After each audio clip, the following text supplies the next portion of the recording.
Boa noite. Nós estamos iniciando Ideias da Aldeia. Eu sou Cleisa Cartacho e na noite de hoje nós vamos conversar com o engenheiro agrônomo Marinelson Brilhante. Ele é coordenador do Arboreto do Parque Zoobotânico da Universidade Federal do Acre. Boa noite, Marinelson. Boa noite, tudo bom? Cleisa. Tudo bem? Seja bem-vindo ao Ideias da Aldeia. Obrigado. Marinelson, hoje para a gente começar uma conversa agradável sobre produção agroflorestal, eu queria começar te perguntando, o Acre, ele teve uma tradição de uma produção extrativista e depois, já mais na década de 70, começa toda com mais força a questão da pecuária e a agricultura meio desordenada, né? O que vem a ser a produção agroflorestal? Para que a gente se situe. A produção extrativista a gente conhece, a agropecuária também, mas o que vem a ser a produção agroflorestal?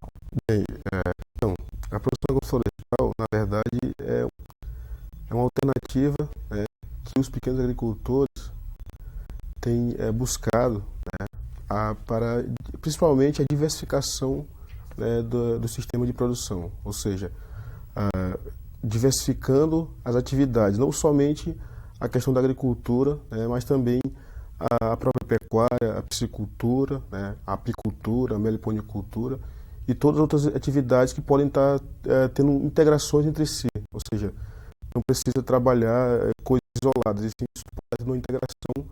E aí a gente, junto com os agricultores, comunidades indígenas e comunidades também de seringueiros, né, e ribeirinhos, vem trabalhando essas formas de diversificação, né, e se espelhando principalmente nos princípios da própria natureza, da própria floresta, né, ou seja, que são os grandes, como podemos falar, professores, né, que vêm a nos ensinar como trabalhar dessa forma e produzir, né, e sem destruir e degradar os recursos naturais. Então, na verdade, nada mais é do que você está diversificando, né, as suas atividades e tentando também uma forma de integração entre elas, né?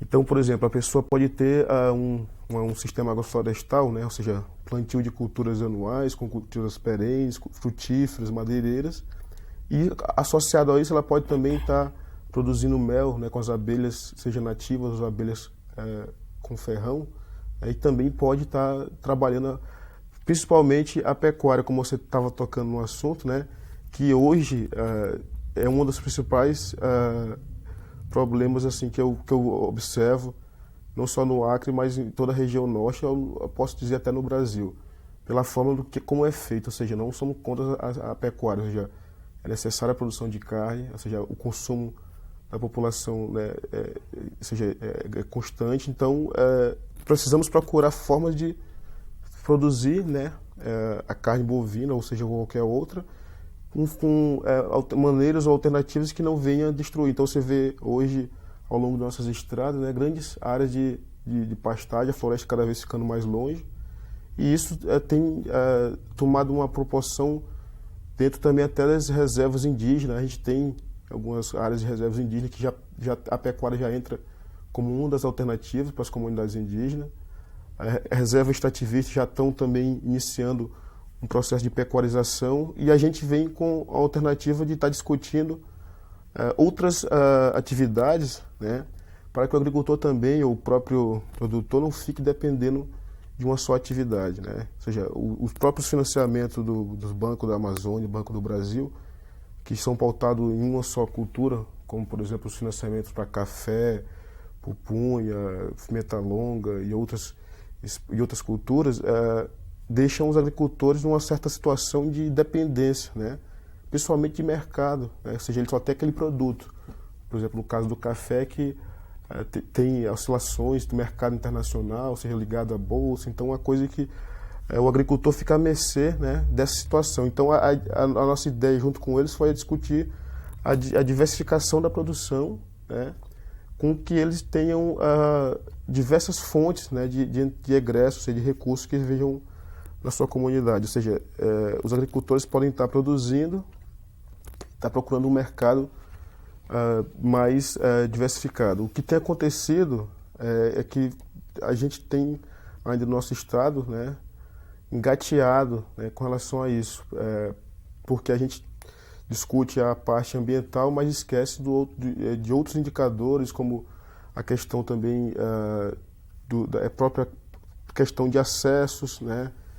A questão da cadeia produtiva, ou seja, todo o processo, não só a parte da produção, mas também a cadeia produtiva, a garantia, né, de um preço justo ou mesmo da venda do produto, né? Então isso também, todos esses fatores aliados à produção agroflorestal, então ela teria, né, todas essas fases, né, da produção em área, o escoamento da produção, ao comércio garantido para os agricultores, sem os atravessadores, né, que a maioria dos casos eles enfrentam isso, né, tem muito atravessador, ou seja, ele não consegue vender o produto direto para o consumidor.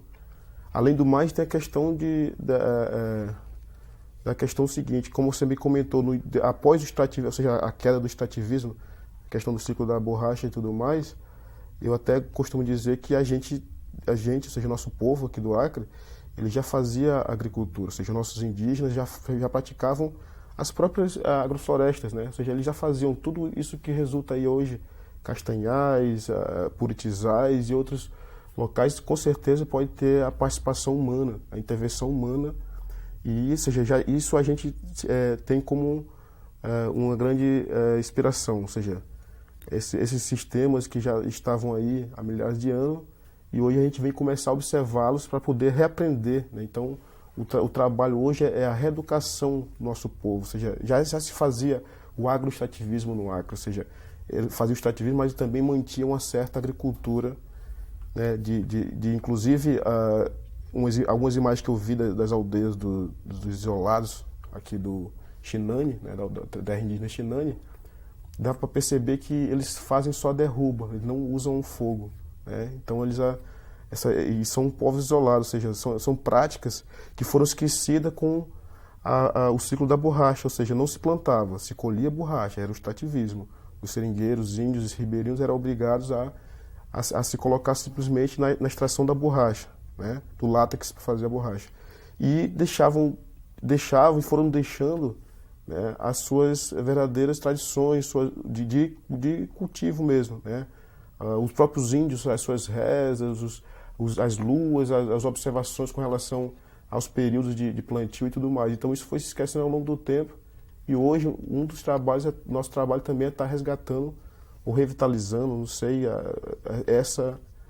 essas práticas que foram esquecidas, essa cultura que foi esquecida um pouco. Na verdade, ela não está morta, não está perdida, assim, ela foi só esquecida, né? Então, o nosso trabalho não é dar resposta para ninguém, se na verdade, junto com as pessoas, está tentando procurar resgatar ou procurar pistas, né? Até pistas, porque você vai estar procurando a solução, como eu falo, não é imediata, então ela vai se dar ao longo do tempo, ou seja, as pessoas, de alguns contatos que nós temos, querem respostas diretas, né? E a gente fala, não, vamos discutir, vamos refletir, vamos avaliar a situação, né? Então é como se eu ligasse para um médico, pedisse um remédio e ele falasse, usa esse, por telefone, por exemplo.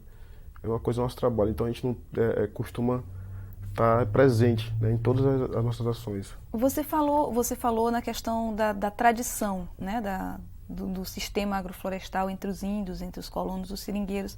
A gente pode dizer que, por exemplo, os quintais que a gente encontra muito nas colônias por onde a gente anda aqui no Acre, eles são um tipo de sistema agroflorestal. Isso. Que tem a goiabeira, tem a horta, tem a galinha, tem a pupunha. É um tipo de sistema agroflorestal? Na verdade, a gente encontra ainda na cidade de Rio Branco. Na cidade também, é verdade. Na cidade de Rio Branco, antes de vir para cá, hoje eu moro no Monte Rei, no 3º andar, eu estava olhando, né, da janela e percebendo justamente essas formações, esses quintais agroflorestais. Rapidamente ali, eu avaliei, acho que em torno de 22 espécies, assim, observando, né, que eu fui contando o que é que tinha, que espécies eram. Então a gente vê que dentro da própria cidade existe já a tradição, né, que foi deixada aí, ou seja, e foi perpetuada ao longo do tempo. Então a gente costuma encontrar esses quintais enriquecidos aí com diversas fruteiras e alguns até com e outras espécies medicinais.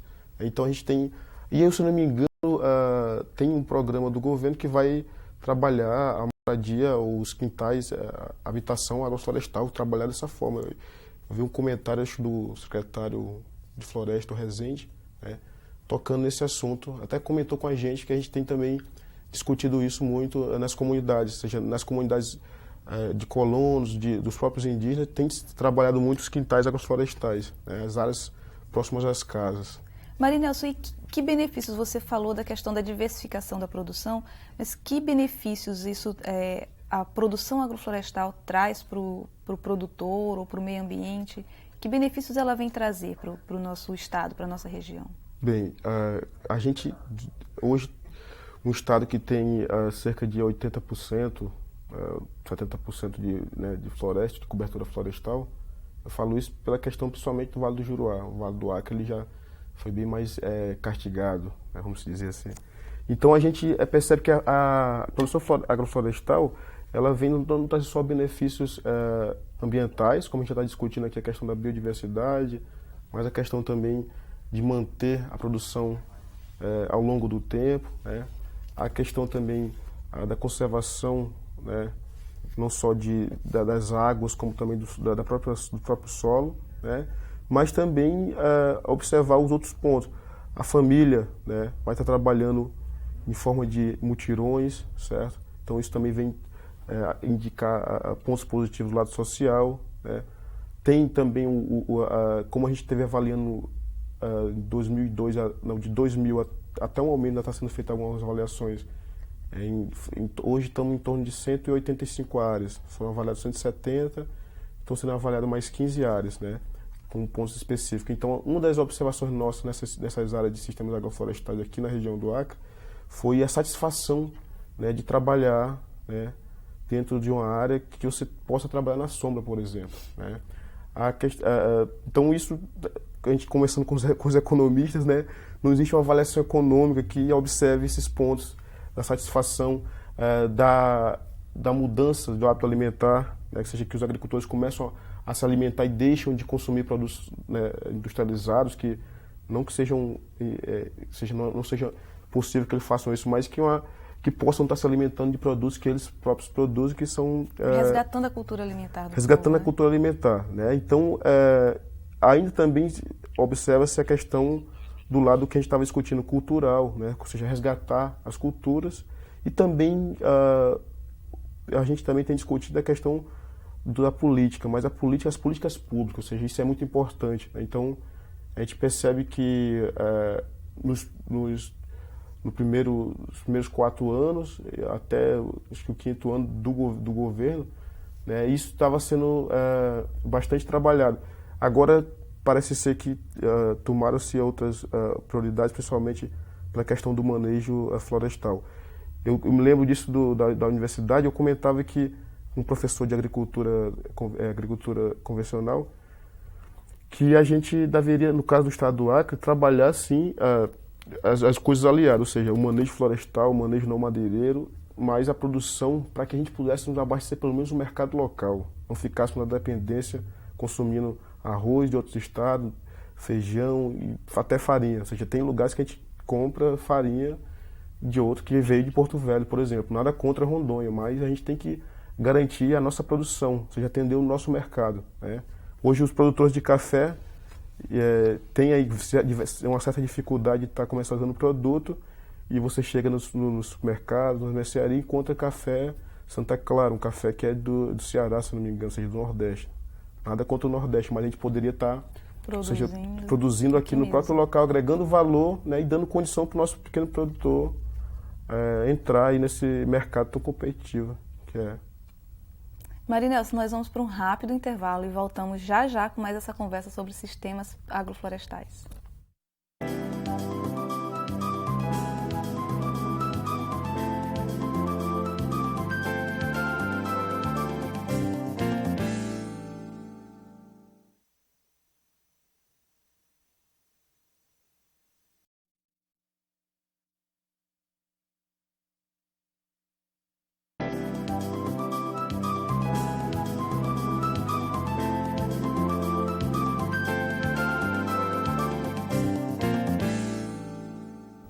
Nós estamos de volta com Ideias da Aldeia, conversando na noite de hoje com Marinelson Brilhante, engenheiro agrônomo e coordenador do Arboreto do Parque Zoobotânico da Universidade Federal do Acre. Marinelson, vocês no Parque Zoobotânico tem o programa de educação agroflorestal, desenvolve o programa de educação agroflorestal. O que vem a ser esse programa? O que ele trabalha em si? Certo. Então, esse programa, na verdade, ele iniciou-se, né, a partir das primeiras experiências que a gente teve com a Rede Brasileira de Agrofloresta, né, que é a REBRAF. E a gente também iniciou o programa baseado nos resultados do experimento Arboreto, né? Daí surgiu então o projeto Arboreto, o setor do Arboreto, que esse experimento é um experimento de larga escala, aqui inclusive na América do Sul. São 30 hectares de experimento que fazem parte do Parque Zoobotânico, né? E que foram implantados em torno de 150 espécies madeireiras, frutíferas e medicinais aqui da região, ou seja, nativas aqui da região do Acre. Hoje fazem 25 anos de experimentos e a gente tem publicações com resultado desse experimento. E isso veio basear, né, veio dar base ao trabalho de educação agroflorestal, né? Então, a gente tinha resultado de pesquisa, né? Tivemos a experiência dos primeiros cursos, né, com a Rede Brasileira de Agroflorestal e tivemos então aí a necessidade, percebemos das comunidades, a necessidade de se trabalhar o desenvolvimento de ferramentas didáticas, né, mais adaptadas ao universo, ou seja, à realidade das comunidades, né? Ou seja, não dar cursos de professor-aluno, ou seja, professor passando a mensagem ou passando um material, e sim um trabalho de educação, onde educador e educando, né, tem um diálogo, né? Na verdade, há um estímulo à participação e ao envolvimento de cada participante. E daí, então, a gente percebeu que era interessante estar desenvolvendo materiais que fossem trabalhados não só junto às comunidades, mas também junto aos corpos técnicos das instituições, do governo, de ONGs. E aí a gente começou a trabalhar, então, o desenvolvimento dos materiais na época, então, chamado sacolão agroflorestal. Ou seja, teve uma evolução ao longo do tempo. Depois passou para o baú de educação agroflorestal e hoje a gente está com a mochila, né, de educação agroflorestal, que é um kit que tem diversas ferramentas, né, como, por exemplo, aqui um CD de músicas e histórias, né, que tem músicas e histórias que refletem o tema para a educação ambiental e também agroflorestal. Também foram produzidos alguns vídeos, né, que fazem esse composto, esse vídeo série, Sabendo Aprender com a Floresta, né, conceitos e fundamentos da tecnologia agroflorestais, né. A gente tem experiências do próprio Parque Zoobotânico, algumas tecnologias e algumas experiências do sul da Bahia e do próprio projeto Humaitá, de Porto Acre, né, os agricultores do Humaitá. Esse material foi trabalhado ao longo do tempo, ou seja, como eu te falei, a gente veio e vem, né, na verdade, aperfeiçoando, adaptando e também modificando. Principalmente, e como é que é feito isso? A gente faz isso nos cursos de capacitação, onde os educandos, né, junto com os facilitadores, os educadores, começam a discutir melhores formas de aplicação do material, novas ideias, seja, são agregadas então ao material. Então, é um material que está, na verdade, em constante evolução, né? Ou seja, ele está sempre sendo trabalhado. Aqui são algumas gravuras da parte do estudo da paisagem, né? O grande uso de veneno aqui. E que tem também toda uma parte, né, técnica, né? No caso aqui, a apostila de educação agroflorestal, no caso, para que os técnicos tenham possibilidade de estar, né, também tendo novos conhecimentos sobre essa coisa que eu estava te comentando no bloco anterior, comum e já tão aplicada aqui na nossa região, só que esquecida ao longo do tempo. A gente também, com a ajuda dos parceiros, né, tem agregado outros materiais. Aqui no caso o CTA, Centro de Trabalhadores da Amazônia, distribuíram esses cadernos dos povos da floresta. A gente achou muito importante pela questão da história do nosso povo estar também disponível na mochila, né? A gente recebeu a doação da CTA. A mochila ela foi desenvolvida com o apoio da Fundação Ford, que é quem financia o Arboreto desde 92, né?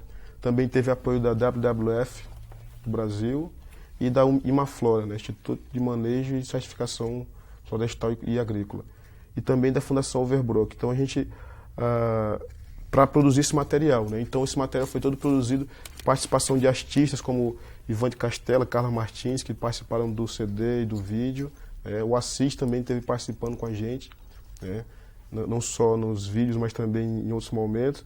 A apostila técnica ela foi construída com participação de várias pessoas que hoje, inclusive, se encontram no quadro do governo, ou mesmo representando algumas instituições como Luiz Menezes, da WWF, a Débora Almeida, da Secretaria de Coordenação da Amazônia, Edgar de Deus, do IMAC, a Fabiana Peneireiro, da Escola da Floresta. Então, também a gente tem essas pessoas que já contribuíram, né, com o Arboreto, e hoje a equipe vem, como eu te coloquei, adaptando esse material. Então o programa, na verdade, a gente aplicou e vem aplicando junto aos agricultores do Maitá, que é o Grupo de Agricultores Ecológicos do Maitá, né, e também junto à comunidade indígena Apurinã, de Boca do Acre. Né. Então a gente vem aplicando esse programa nessas duas comunidades. Então, para a gente foi até um momento de estar validando e realmente ajustando a metodologia junto às comunidades, né? E também, como eu comentava, agregando os conhecimentos dela que vinha fortalecer a nossa material. Deixa eu te perguntar, que eu estou curiosa, esses bichinhos fazem parte do quê? Esses bichinhos fazem parte do flanelógrafo, né? Ou seja, é um material que se faz o estudo da paisagem, né? Onde você, junto com os participantes, vai estimulando a eles a participarem e tá formando a paisagem, vendo como é que foi toda a história da chegada na área, como foi que eles fizeram, o que é que eles fizeram. Então o pessoal foi lá, brocou, botou um roçado, queimou e tal. Então tudo isso é construído com eles e é interessante, né? Porque eles fazem parte da própria história. Então eles vão lá e vão montando o material. Então essa coisa que a gente começou a discutir, né? Materiais audiovisuais, ou seja, outras ferramentas que os participantes tivessem contato, que pudessem estar, inclusive, interagindo com essas ferramentas. Como é que é essa relação entre o produtor e vocês? Vocês são educadores agroflorestais. Você falou que não tem muito essa questão do educador e do educando, que não tem muito essa separação. Como é essa interação? Então, aí, como eu te falava, a gente e os educadores que já foram capacitados, como o da CEATE, né? A CEATE, a gente teve uma capacitação de 21 técnicos na primeira turma e 22 na segunda turma, e agora temos um projeto aí do PGAI encaminhado, formação mais de 2 turmas e uma de agricultores. Né? Então, que seriam os agentes agroflorestais. Então, é isso que eu estou te falando. Dentro desses cursos, a gente vai estimulando a participação, né? E a gente também vai observando aqueles que têm uma certa facilidade, né? Até de lidar com o assunto, e aí são os chamados agentes agroflorestais, ou seja, eles seriam os chamados, como eles falam, os técnicos da comunidade, ou seja, eles, da própria comunidade. Então ele continua o trabalho. Então a gente, por exemplo, no caso das aldeias Apurinã, né, em uma das aldeias, que é o Camicuã, próxima à cidade de Boca do Acre, né, o agente agroflorestal, mesmo sem a gente estar presente hoje lá na aldeia, continua realizando o trabalho, ou seja, ele continua fazendo os mutirões, o viveiro continua na produção de mudas, então eles continuam o trabalho, né, porque incorporaram aquilo e não simplesmente foram levados ou mesmo convencidos a fazer aquilo. Então a gente trabalha principalmente com a sensibilização e com a mudança de postura das pessoas, ou seja, não adianta convencer ninguém, né? Na verdade a gente trabalha a mudança das pessoas, ou seja, o que ela acha da situação que está acontecendo com ela e o que ela acha que pode fazer ou mudar no seu próprio futuro. E aí os técnicos, os educadores fazem um acompanhamento desses Isso, então agentes? A gente, no caso, vem acompanhando esses agentes, eles têm contato com a gente, porque a gente tem um convênio com a FUNAI, né? Inclusive vamos estar expandindo esse programa para outras aldeias, em conjunto com a FUNAI, a CEP, né? Secretaria dos Povos Indígenas, e demais instituições que trabalham com a questão indígena. Então, a gente tem mantido um certo contato. No caso dos agricultores, a gente tem um trabalho direto, né? Ou seja, a gente vem acompanhando durante 5 anos, desde 99.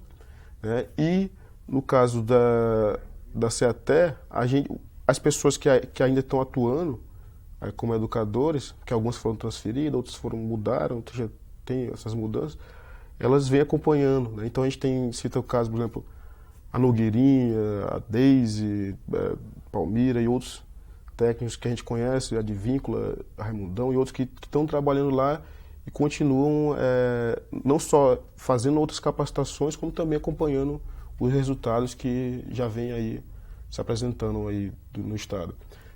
E também agora a gente talvez participe, né, de algumas discussões e até formação dos técnicos agroflorestais da Escola da Floresta. Então a gente se envolveu no início na discussão sobre seja a estrutura da escola, como seria o funcionamento. Inclusive foi uma coisa interessante porque houve participação da comunidade, então eu acho muito louvável isso, seja a comunidade, os agricultores, os colonos, os índios, os seringueiros participaram e deram sua opinião como seria então essa Escola da Floresta, né? Então a gente tem participado e o programa de educação ele rompeu assim um pouco as barreiras do estado do Acre, né? Então já se expandiu também para os estados de Rondônia, Amazonas, agora na outra semana vamos chegar também ao estado de Tocantins, também Pará, né?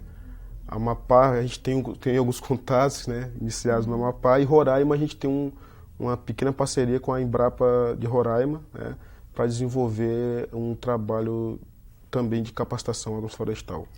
No caso também já existe algumas instituições, principalmente do Cerrado, Embrapa Transferência de Tecnologia, Instituto de Permacultura do Cerrado, UNB e associações de agricultores que estão interessados que a gente possa subsidiar, assessorar a adaptação desse material para o Cerrado. Então a gente começa a perceber e fica muito feliz, né, que nosso trabalho está chegando em outros biomas também, né? Então a gente está tendo essa oportunidade aí de estar compartilhando, né, com outras regiões. Marinelson, você falou uma coisa que eu achei muito interessante, essa troca de experiências e essa questão de não ter essa separação entre educador e educando, e também de estar construindo esse conhecimento, né, estar resgatando isso.